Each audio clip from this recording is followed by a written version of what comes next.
عسلامة ومرحبا. اليوم جيتكم فيديو جديد كالعادة، حاجة تونسية بنينة وموززة اللي هي مرقة فلفل محشي، حاجة تعمل الكيف. ويلا نبدأ. باش نستحقوا أول حاجة الخضرة اللي هي السلق.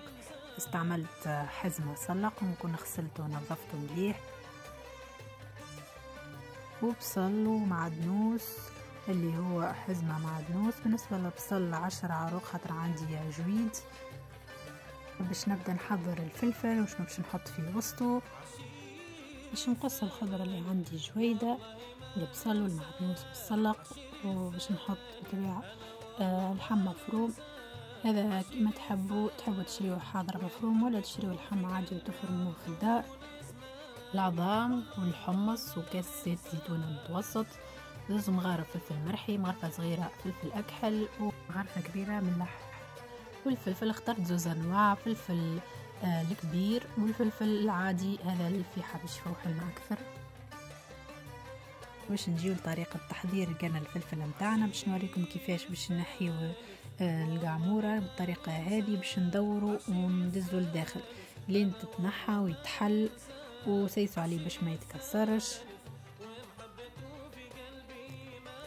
هذه بالنسبة للطريقة الأولى. الطريقة الثانية تنجموا تعاونوه شوية بالسكينة، تجرحوه من الفوق في شكل دائري، ومن بعد كيف ندوروا وندزوا لداخل لين تتنحى بالطريقة هذه. ومتنساوش باش نقصوا شوية من اللوطة كما تشوفوا تاع الفلفل.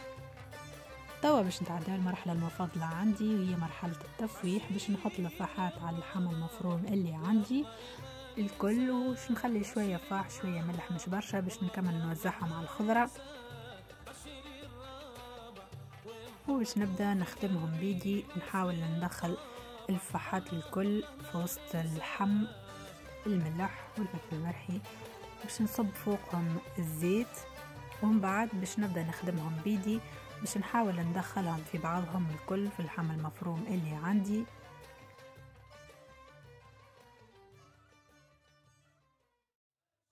وبعد باش نبدأ ندخل الخضرة متاعي على مراحل، بشوية بشوية البصل، ومن بعد شوية المعدنوس والسلق لين نكمل الكمية الكل اللي عندي.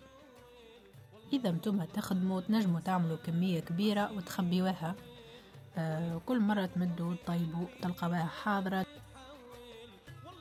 الكمية اللي عملتها أني كمية كبيرة بالباهي، باش تعملي 3 وجبات. تعب الكل في يكون في المرحلة هذه. من بعد جاء الصوص ساهلة برشا. دونك زدت حطيت الحمص توا، وباش نزيد نحط العظمات، لان كبداية حطيت 4 عظمات. لما من بعد زدت على خاطر جاني شوية، انتم حسب التكستور اللي حاشتكم بها. بون تكستور جينيرالمون باش تكون كيف ما هكا. دونك حطيت 6 عظمات وزدت البرغل. ومن بعد باش نتعداو نحضروا الصوص متاعنا.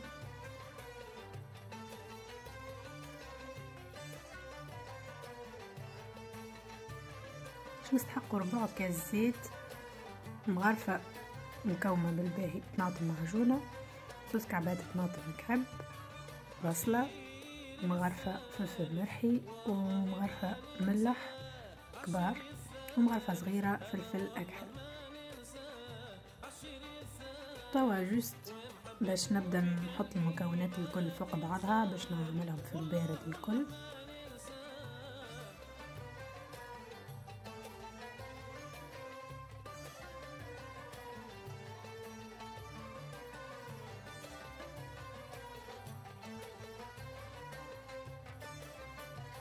وباش نزيدهم الماء البارد وهما هكاكا، ونحاول شوية ندخل المكونات الكل في بعضها، وهكا هو باش نهزهم كيما هما هكاكا نحطهم فوق الغاز.